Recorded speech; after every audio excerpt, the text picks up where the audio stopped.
দাজ্জাল।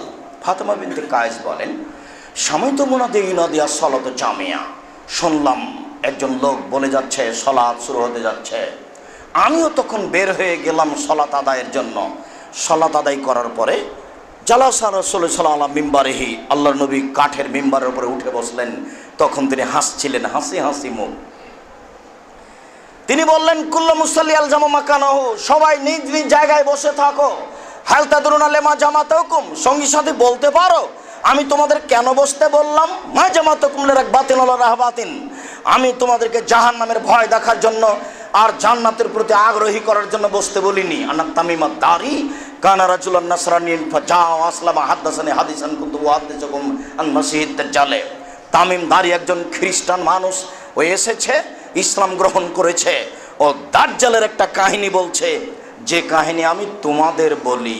ও বলছে লাকান্না ফি সাফিনাতিন বাহারিতিন মা সালাসিনা রাজুলান মিন লাকমিন ওয়া জোজাম, আমরা লাখম এবং জোজাম সম্প্রদায়ের 30 জন মানুষ নৌকায় উঠেছিলাম, স্টিমারে। ও বলছে, তামিমদারি বলছে যে আমরা লাখম এবং জোজাম সম্প্রদায়ের 30 জন মানুষ স্টিমারে উঠেছিলাম। হিনা তাগরিবুস শামস, সন্ধ্যার সময়। ফায়লাবাবাল মাউজু ফিল বাহারে, যেমন উঠলাম, এই যে ঢেউ উঠলো, সাগরের ঢেউ আমাদেরকে 1 মাস যাবত নিয়ে খেললো।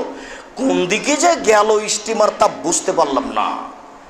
কোনো একদিন সন্ধ্যার সময় স্টিমার এক দ্বীপে গিয়ে লাগলো। ফা জালাসনা ফি আকরাবি সাফিনাতে, আমরা ছোট ছোট নৌকায় বসলাম। বড় স্টিমার গভীর পানিতে ঠেকে যায়, তাই স্টিমার মাটিতে ঠেকে গেলে আমরা ছোট ছোট নৌকায় উঠলাম।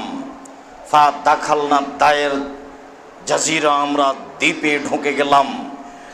দ্বীপে উঠতেই ফা লাকিয়াতনা দাবাতুন আহলাবু কাসিরু সারে লাইদরা মিন কুবুলিহি মিন দুবুরিহি বিকাসরাতি সার, হঠাৎ একটা দেখি প্রাণী, আশ্চর্য প্রাণী, তার গায়ে এত লুম, লুমের কারণে বোঝা যায় না কোথায় তার মুখ কোথায় তার পিছন, লুমের কারণে বোঝা যায় না কোথায় তার মুখ কোথায় তার পিছন, তার গায়ে এত লুম। আমরা বললাম, ওয়াইহাক, তোমার ক্ষতি হোক। মানান্তি, তুমি কে? অন্য বর্ণনে বলছে, তামিমদারি বলছে যে আমি দেখলাম একজন মহিলা মাথার চুলকে চিরুনি করছে, অনেক বড় বড় লম্বা লম্বা চুল, এত গায়ে লুম, লুমের কারণে বোঝা যায় না কোথায় তার মুখ কোথায় তার পিছন। আমরা বললাম, তুমি কে? তখন বলছে, আনাল জাসাসা, আমি হচ্ছে সিআইডি, গোয়েন্দা। ওই ঘরে একটা লোক আছে, তোমরা দৌড়িয়ে ওখানে যাও। ওই যে লোকটা এস্তাকেলা খাবার এরকম তোমাদের সংবাদ পাওয়ার জন্য ব্যস্ত হয়ে গেছে। ওই যে ঘর, ওই ঘরে একটা লোক আছে, তোমাদের সংবাদ জানার জন্য ব্যস্ত হয়ে গেছে।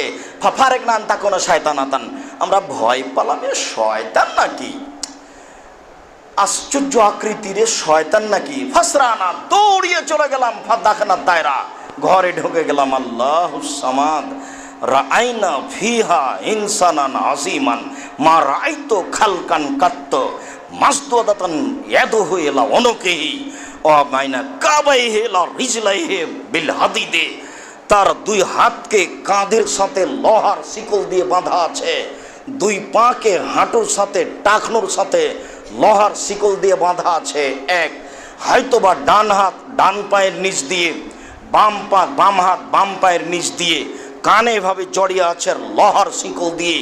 তাকে এত শক্ত করে বাঁধা আছে, এরকম শক্ত বাঁধা কোনোদিন দেখিনি, এত বড় মানুষও কোনোদিন দেখিনি। এসব বায়না সামায়ালার যে লাফ দিয়ে আকাশে উঠে যাচ্ছে, আবার নিচে পড়ছে, লাফ দিয়ে আকাশে উঠে যাচ্ছে, আবার নিচে পড়ছে। অবাক হয়ে গেলাম, এরকম মানুষ তো জীবনে কোনোদিন দেখিনি। আমরা বললাম, মানান্তা, তুমি কে? তখন বলছে, আন্তুম কাদার তমনি ফাকবেরিনু মানান্তুম, আরে তোমরা তো জেনেই যাবা আমি কে, তোমরা বলো তোমরা কারা। তখন আমরা বললাম, আমরা আরবের মানুষ, একটা নৌকায় উঠেছিলাম, স্টিমার আমাদের 1 মাস নিয়ে খেললো, কোথায় যে গেলাম বুঝতে পারলাম না।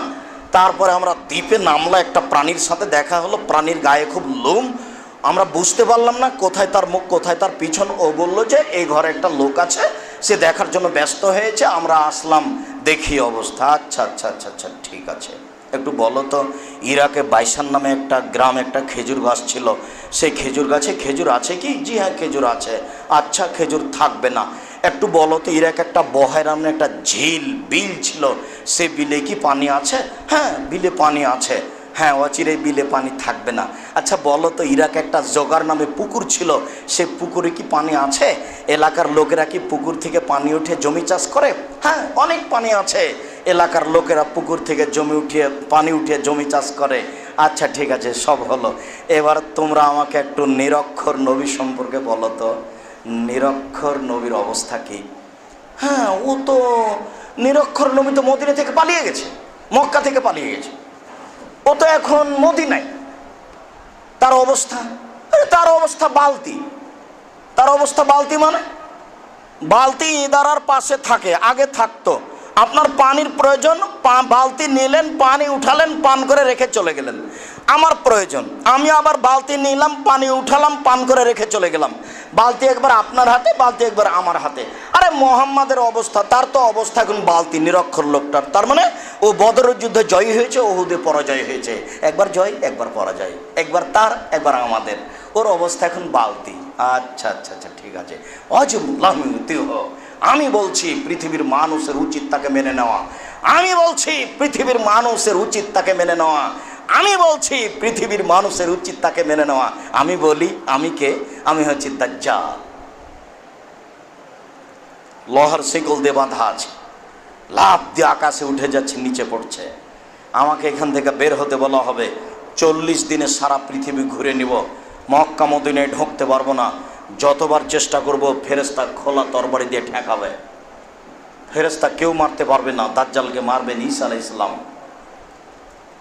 জেরুজালেমের বাইতুল মুকাদ্দাসের গেটে ঈসা আলাইহিস সালাম দাজ্জালকে মারবেন।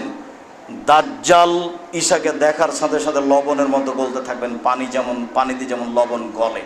দেরি করলে গলে হারিয়ে যাবে, কিন্তু অতক্ষণ দেরি করবেন না।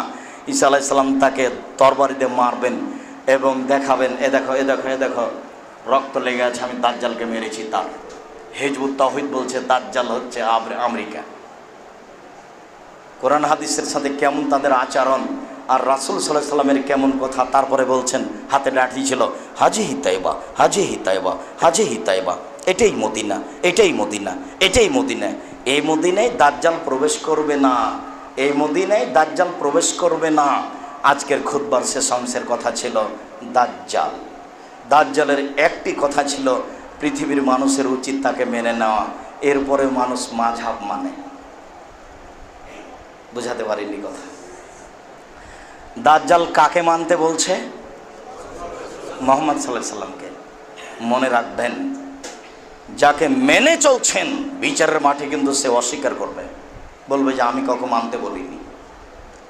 শুধু মাথাটাকে একবারে পুরো খালি করলেন, সেটা হলো কোরআন এবং সহিহ হাদিস ছাড়া কিছু বুঝি না। কে কি এটা জানি না, কে কোন দল এটা জানি না।